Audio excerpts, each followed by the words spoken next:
الرحمن الرحيم. الحمد لله ثناء لله والصلاة والسلام على رسول الله صلى الله عليه وسلم. أما بعد maanta ay taariikhdu tahay 9 Ramadaan 1430 oo taariikhda miilaadiga ka noqon 18 bishii 8aad 2012 goobtuna ay tahay magaalada Ceerigaabo caasimadda gobolka Sanaag. waxaanu halkan ku qaybinaynaa raashin isugu jira zakaatul fitri iyo sadaqo oo uu soo gaarsiiyay ururka magaciisu yahay Somali Relief Development Organization. Soomaali ahaan haddaan u turjumana noqonaya hay'adda taageerada iyo horumarinta Soomaaliya. runtii markaa waxaan u yarbaxay furista ma garanaysaa munaasabadda tan. waxaan hadda ku soo dhaweynayaa oo kelmaday nooran doona Sheikh Jamaal Xaaji Dhuluc. soo dhawo Sheikh.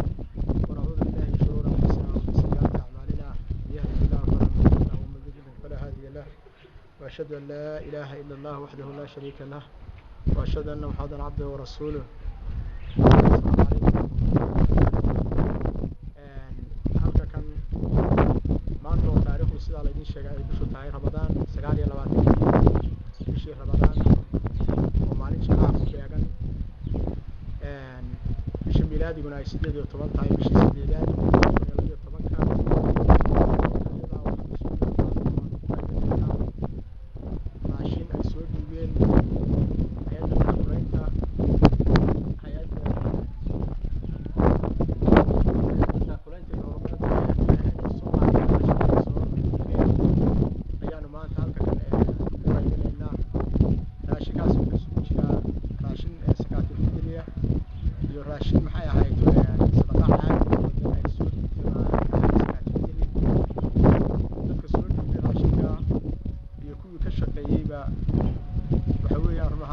markii ayna soo gaarsiiyeen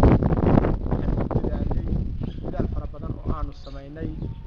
raashinka in aan ku qaybino dad aanu markaa maxay ahayd u aragnay dadaalkiyaga dadkaas inay yihiin dad maxay ahayd jilicsan agoomo iyo dad waayeela iyo dad maxay ahayd aan waxba faraha ku hayn jira baaritaan badan oo aanu sameynay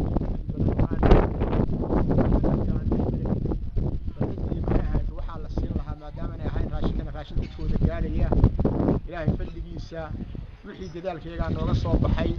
ayaanu raashinka maxay ahayd u qaybinay. raashinkaasina waxa weeyaan waxa ay ahayd inaan u qaybinay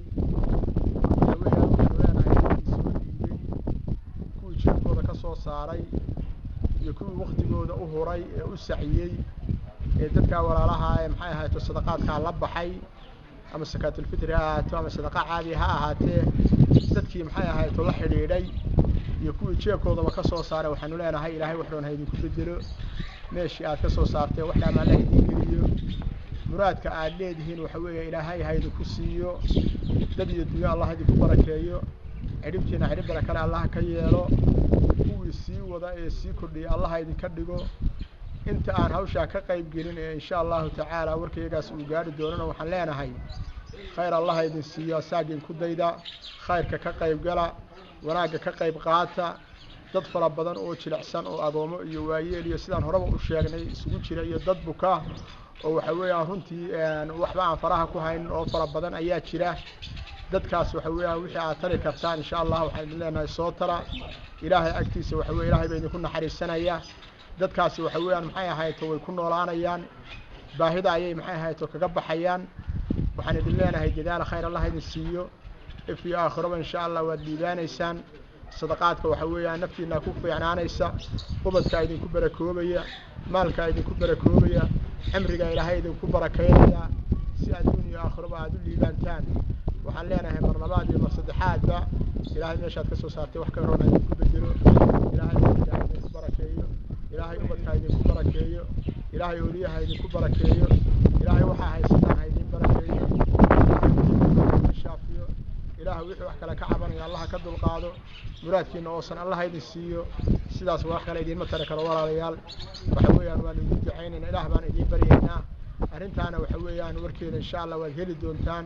dadka la siiyay iyo telefoonka raashinka iyo waxa soo dhan gadaalba insha Allah la idinka soo diri doona ka hay'ad ahaan.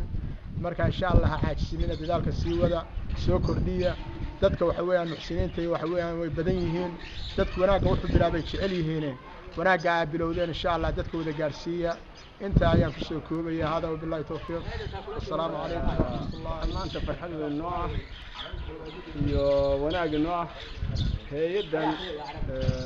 warkeeda halkan Soomaaliya lagu sheegay inay aragno caawimada ay soo gaarsiiyeen ee loo qaybinayo dadka masaakiinta annaguna aan odayaashii soo ururiyay waxaanu aqoonsanahay inay yihiin dadka masaakiinta ah ee ugu mustaxabsanaa ee loogu baahnaa dadka la soo gaarsiiyo waxaanu leenahay dadka soo dirana ilaahay ka gaarsiiyo kuwa loo dhiibay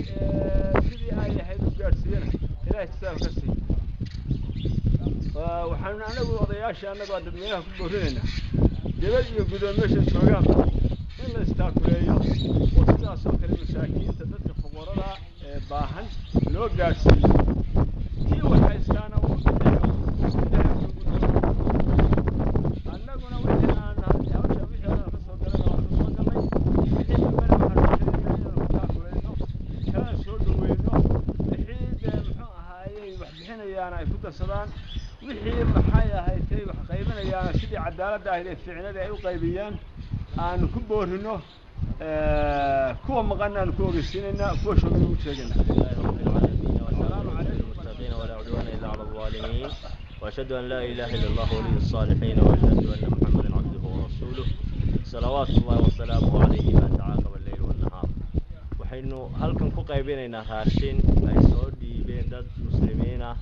أو قصة غليسنا يا كانت تدري لو قد جاي ولا له المسلمين كياباهن أرنكاس وأهارن الله سبحانه وتعالى إن أمضي إلى الحسين تصيره وتذكر باهن وقالوا الله سبحانه وتعالى فيما أنفقتم من نفقة أو نذرتم من نذر فإن الله يعلمه وحد حسان صدقاء النذر كانت سميسان بالله سبحانه وتعالى سجاء وإذا كان أبا المرنية الله سبحانه وتعالى وكلوا لي لن تنالوا البر حتى تنفقوا مما تحبون ولكن قاعد هي ما يداموا فعلوا ليها الكلام بعد عبد الدنيا لها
علي ما حد الإسماعيل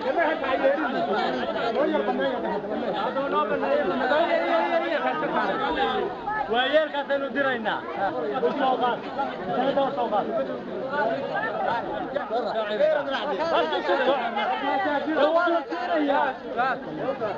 اللي تحت اللوضة هذا سوقات سوقات